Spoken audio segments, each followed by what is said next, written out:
দেখুন কত সুন্দর লাগছে এই পিঠেগুলো দেখতে, পুরো কিন্তু প্রদীপের মতনই দেখতে লাগছে।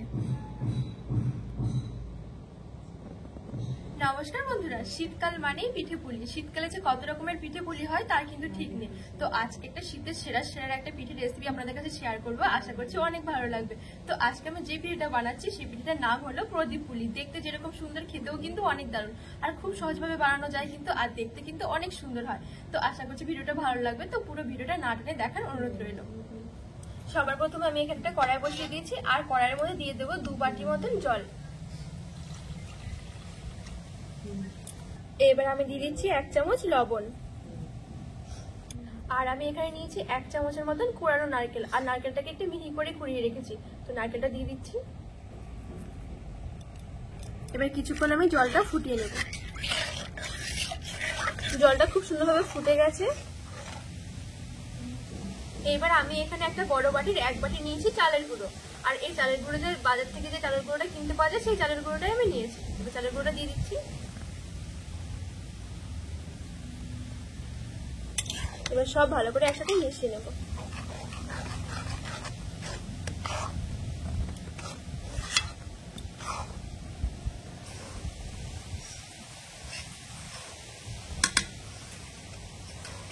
খুব ভালোভাবে মিশিয়ে নিয়েছি। এবার আমি নামিয়ে একটু ঠান্ডা করে নেব।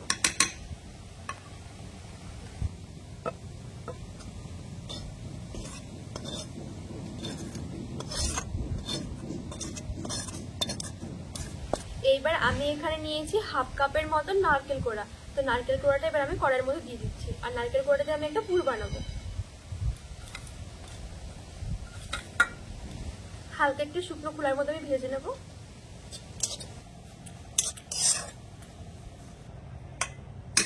নারকেলটা ভাজতে ভাজতে যখন সুন্দর একটা গন্ধ বেরিয়ে আসবে, তখন আমি এখানে দিয়ে দিচ্ছি খেজুরের গুড়। খেজুরের গুড় না থাকলে এমনি নর্মাল গুড়টাও কিন্তু দেওয়া যাবে।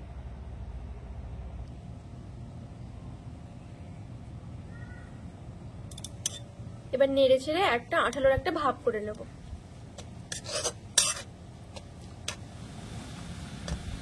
পুরটা কিন্তু অনেকটা আঠালো আঠালো ভাব হয়ে গেছে। এবার আমি দিয়ে দেবো 1 চামচের মতন চালের গুঁড়ো। একটু ভালো করে মিশিয়ে নেব। চালের গুঁড়োটা দিয়ে আমি 2 থেকে 3 মিনিটের মতো নাড়াচাড়া করে নিয়েছি। দেখুন কি সুন্দর একটা জড়ো জড়ো হয়ে গেছে। এই সময় কিন্তু আমার পুরটা একবারে তৈরি করা হয়ে গেছে। এবার নামিয়ে নেব। এইদিকে কিন্তু চালের গুঁড়িটাও কিন্তু আমার হালকা একটু ঠান্ডা হয়ে গেছে। এবারে চালের গুঁড়িটা মেখে একটা ডো বানিয়ে নেব।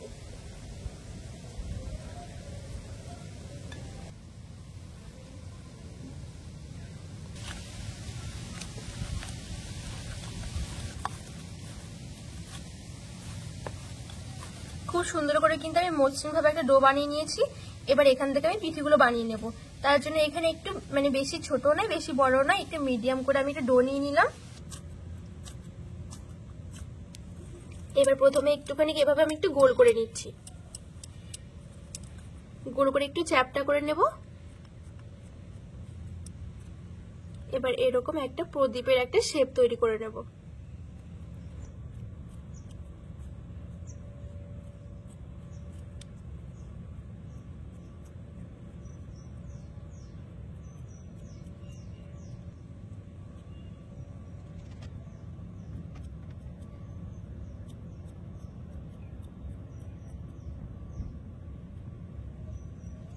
এখানে কিন্তু আমার একটা পিঠে তৈরি করা হয়ে গেছে। এরকম করে সব পিঠেগুলো আমি তৈরি করে নেব।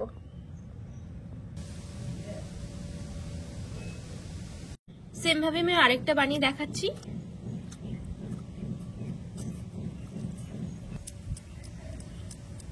তারপর একটু চ্যাপটা করে দেব। এবার একটা প্রদীপের একটা শেপ তৈরি করে নেব।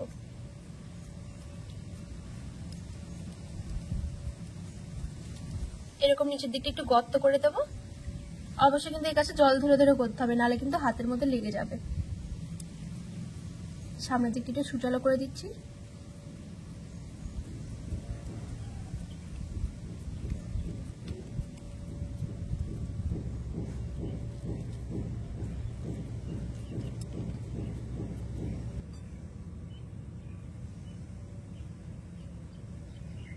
এই যে এখানে কিন্তু আমার আরেকটা পিঠে হয়ে গেছে। দেখুন কত সুন্দর লাগছে দেখতে।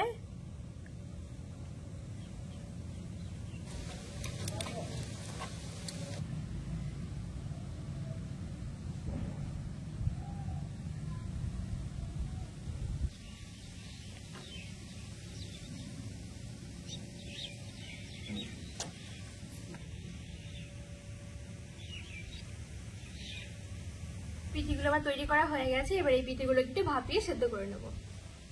এবার আমি ডেকচির মধ্যে কিছুটা জল নিয়ে নিয়েছি, তারপরে এরকম একটা থালা বসিয়ে দিচ্ছি। এইবার আমি পিঠেগুলো দিয়ে দেবো।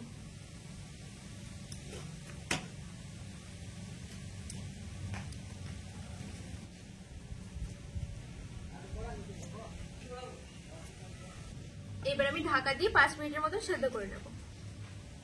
5 মিনিট মতন হয়ে গেছে। এবার আমি পিঠেগুলো দেখে নেব।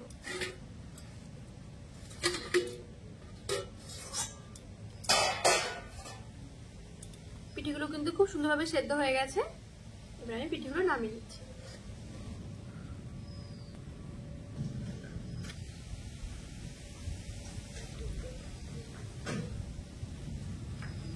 প্রদীপ আমার বানানো হয়ে গেছে। এবার আমি বানাবো প্রদীপের সুতোগুলো। হাতের মধ্যে আমি একটুখানি জল লাগিয়ে নিচ্ছি। এবার যে আমি পুরটা তৈরি করে রেখেছিলাম সেই পুরটা আমি অল্প অল্প করে নিয়ে নিচ্ছি, একদম অল্প করে। এবার একটু লম্বা করে নেবো সুতোর মতন।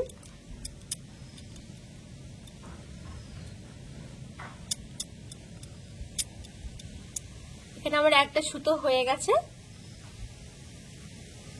এবার আমি প্রদীপের মধ্যে দিয়ে দিচ্ছি।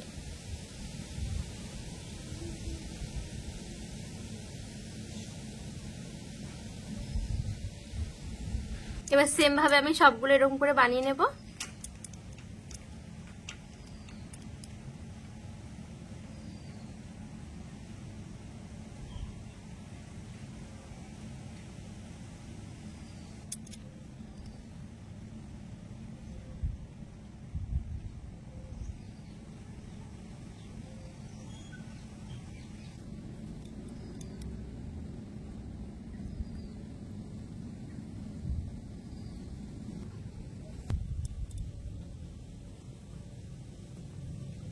এবার আমি প্রদীপের মধ্যে দিয়ে দেব তেল। তেলের পরিবর্তে আমি এখানে নিয়েছি গুড়, আর এখানে খেজুরের গুড়টা নিয়েছি। এবার আমি খেজুরের গুড়টা দিয়ে দেব।